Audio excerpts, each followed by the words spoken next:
Welcome back to Uprooted Adventures, everyone. As I told you about 2 videos ago, I had a little surprise for you. Well, here it is, a 2012 XR650L. Some call it the Big Red Pig, the Thunder Pig, the Big Red Thunder Pig, whatever you want to call it. I'm going to go over some modifications you can do to make it not such a pig, because it's really not. I'm going to go over why we bought it for our travels, and if you're a motorcyclist, why it would be a good thing to have in your arsenal for, say, a Doomsday, because the coronavirus is going right now, kind of a popular thing, so why you should have this as a Doomsday vehicle as well. And let's get to it. Here we go, let's get to it. The very first modification I would suggest is a seat. Yes, a seat. Most people take these things, and this is actually an aftermarket gut seat I got. It's the tall seat. I am 6'2", so if you are under 6 foot tall, I understand it's a tall bike. It's not quite made for you, but you can still ride it. But I suggest not doing what everybody does. They always cut these seats down. And they cut them down to basically it feels like you're riding a couch. And you can't ride a couch very fast. So you get a seat, it gets you a more better ergonomical position. You can get up on the bike and get a more tack position, as you call it. Bars. These are pretty much close to with the seat. You really need 2 bars for these bikes. This has got a Renthal fat bar on it with pro taper clamps. Those 2 together make this bike very rideable. Don't do what everybody does, cut the seat down. If you're really short, I guess you might have to find another bike. Next would be the smog kit. Get rid of all that stuff right down in there. Every bit of that, that's, as you know, as you buy the bike, get rid of everything. Is there, get the carburetor kit with it. And on top of that, you get the Pro Circuit T4S. You don't have to get this pipe, but anything just opens up the exhaust system. My dad actually just took the stock exhaust, took the baffle out and put a tip on it, and it actually worked quite well. This has a Power Bomb FMF pipe on it. Definitely opens up the mid-range on it. As far as tires go, I got the IRC TR8 front tire. You see it's more of a dirt tire, and it does quite well on-road, as it does off-road. The rear one is a Shinko 700. The guy put this one on when he already put it on when I got the bike. I prefer like a Kenda 244 type style tire. That's a good 50-50 tire, but this one works pretty well. No complaints on that one. This one has the Tusk. This is a 6-pack rack, you call it. I just put this little bag on there just to hold some stuff, and my license registration stuff. And since they have a weak subframe, it's got the let's see, let me show you here. Right there is the Tusk subframe mount as well. Helps beef up your subframe because they have pretty weak subframes. And that's kind of why we got this bike as well, because my wife wants to ride 2 up. You see, it's got the rear pegs. I have the side Tusk brackets as well, so I can put luggage on the side as well. But it was just too big and bulky, and I just didn't need it. Another must-have is the gas tank. This is the 5.8. I would recommend the 4.8.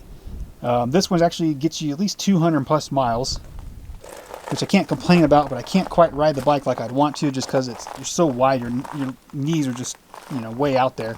Can't quite grip it like I like. He put a windshield on there. I'm probably going to take that windshield off. My background is I've raced desert racing, and I've done motocross. Got 2 championships, Whiplash out here in Arizona on my 80s. Then I went to 125s. I did motocross and didn't quite race every race, but it did pretty well. What else? It's really about all you need for these things. Yeah, there's really not much else you need to make this bike very rideable. It only weighs about 350 pounds. I've owned a KLR650, and that weighs about 432 pounds wet. Now this has a 5.8 gallon tank. It's going to be a little more heavy than the actual 2.8 that comes stock with it.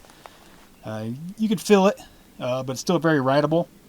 I took this thing up like a 70% grade, or just almost straight uphill with rocks on it, and I did just fine. I got to the top, and there was barely anything to turn around on. I got it turned around. If I tried that on my KLR650, I probably would have died. So it's a heck of a lot better bike, especially once you open it up.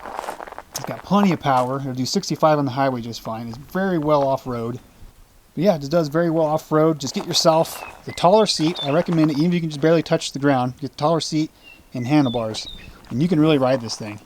It's probably one of the best bikes to me on the ground. I wouldn't recommend jumping it, although the suspension is actually quite well on this thing. I was zooming along pretty good, and I came across a nice little goalie, and I butthole parked it up like you wouldn't believe, and it did nothing. I didn't even feel it. I was like, what the heck? I mean, even on a motocross bike, I would have got jarred around pretty good, but this thing just soaked it up so good. I mean, I'm very impressed with this bike. I mean, I can corner with it. I can single track with it. You can jump it a little bit, but don't, nothing too crazy. This bike won multiple championships, the Baja 1000. And it was the R, but, pretty much the same concept. Of course, that was a water-cooled one. I might even did this one prior to the R. I'm not really sure. But it is a great bike, and it has been unchanged since 1993. Yeah, 1993. It's basically the same bike. I think they did a little bit of revalving in the front forks and something with the carburetor, but other than some colors, it is the same thing bike. You really can't go wrong with it. Now I'm going to talk about why I got this bike. Because we have a dually truck, but no camper. We had an Eagle Cap 1160 on the back of it, but I recently sold that, so I could fit one of these on there. It was just too heavy, too overmaxed. I needed something that I could high ride two up, that wasn't going to be too small, too big. The XR650 is just a little too heavy. Most max weights for your hitch is going to be close to 500 pounds. I'm going to be pushing it with this, but I've read a few blogs. People say it handles. It might shake around quite a bit. So I'm trying to find the right camper match with this whole setup I'm going to do. I have a hitch extension. I'm afraid that's going to be jigging around way too much. So I'm trying to work on figuring out that setup right now. What camper would be best with this. That's to me, I mean, I have, look where I live. I'm pretty much in a bug out scenario now. I have a well, I have everything, but to me, I've always been kind of a semi-prepper, ex-military. To me, I just getting out there in the woods. I'm already out there bugged out, but what happens if that breaks down? I need a little tool to get me, back into town, get me where I need to go. This takes, I can go about, on 5 gallons of gas, I can go about 200 miles on that. 5 gallons of gas on that's going to get me about 50 miles. So there's your difference on how far you can go with the two. We thought about a TW200, so my wife can ride it, because she does ride, but like I said, most likely she's going to ride up, do two up with me. So, went with this. She's already been on the back, she loves it, I love it. Like I said, my dad got one, I rode it, and I was like, holy crap, this bike's fun. I was able to rip around on it. I had the XR650 before this, and I was just, that bike to me is more 70 street, maybe 30 dirt. This is almost, I guess you could say 50-50, but it's 70% dirt bike, 70% street, because it does just fine on the street to me. The KLR is more comfortable on the street. I will say that, but I have no problems riding this thing around on the street as well. Just to get that dirt capabilities that the bike has, this is the way to go. So you may ask yourself, why do I want this as a Doomsday prepper bike? Well, it's a 1993 design. Very low maintenance. It's air-cooled, carbureted, which is easy to work on. Change the oil, check the valves once in a while, and ride it. There's other bikes out there that are like that, like the KLR, the DRZ. But the DRZ, I've ridden the DRZ 400, and I wasn't a big fan of it. I think I can ride this better than I can ride a DRZ 400. I can only imagine what a DR650 is. I've never ridden it, but I've heard their suspension is not very good at all. So, and it's that's more of a big pig than this bike is. I've never ridden any of the KTM bikes. I can't imagine they're not bad, but they're more, need more maintenance. They got a lot of stuff you got to do to them constantly. As far as this goes, compared to any other thing, you got, quads, side-by-sides, four-wheel drive. Yes, you can carry more stuff in those things, but this can get you back into the ways, especially if you're trying to do some hunting, if you need to hunt. You have racks on the side. You can probably carry a bunch of meat back if you need to. You can carry 2 people. Like I said, with the upgraded subframe brackets there, it can carry a lot more weight. Distance-wise, you can get over 200 miles on 5 gallons of gas. This is actually a 5.8 gallon tank, so but it gets you reserve. It's one of the best bikes I have ridden all around. And like I said, I've ridden, Yamaha, Honda, had the CRF450. I've had all the two-strokes. I grew up on two-strokes. Maybe I'm just getting older. I don't know. But this bike, I'm very impressed with it. You can't go wrong with it. One thing I forgot to mention, I got the I think it's a Frisk front sprocket. You have to I guess the front sprockets get a little loose, and they cause the counter shaft, or the shaft in there to start wearing down on there. So you want to change that front sprocket out as soon as you get it too. I have one on the way. I'm going to put that on there as well.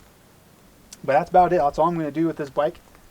I hope for the travels that I can get this thing on the back of this truck and not have it shake around too much and have too much complications on the road. As far as that goes, I mean, that's about it. You know, it's a great bike all around. I said, if you're a Doomsday prepper, if you want something in your arsenal, these things that sit in people's garage constantly. You can find probably a 2000 and prior. For some reason, they tend to sell a little less. I've seen some beat up for $1,500. Something a little newer, they got up to $4,500. Around, the newer. This is 2012. The guy was asking $42 when I got it. So I mean, it just depends. It's not an expensive bike. Like I said, the KTM's, they're up there in $10,000. That's a lot of money to have just sitting around, and especially if you're not using it all the dang time. So this is what I recommend. I plan to do some adventure videos with you guys. I find a way to put my fly rod and stuff on there. I'll take you out into the woods, hopefully find some creeks and rivers and do some fly fishing on. It'd be a handy tool for me with that in case it breaks down. I can ride in the town. If I need a battery or something, I can put it on this thing, get it back to the truck, put a new battery in there, and so forth, or get to my area. I don't have to unload the camper or anything. I can hop on this thing, drive around the campground, throw the wife on the back, and just have a ball with it. And it's just a great second adventure tool to have, or just if you're not doing anything, you have your house. It's just a great bike to put in your arsenal of bikes if you have many already. Don't count this one out at all. And that's going to wrap it up for this video. If you haven't already, please smash that like button. Hit subscribe for me. Help this channel out. Help us get us growing. And as always, keep those dreams of adventure alive. Thank you.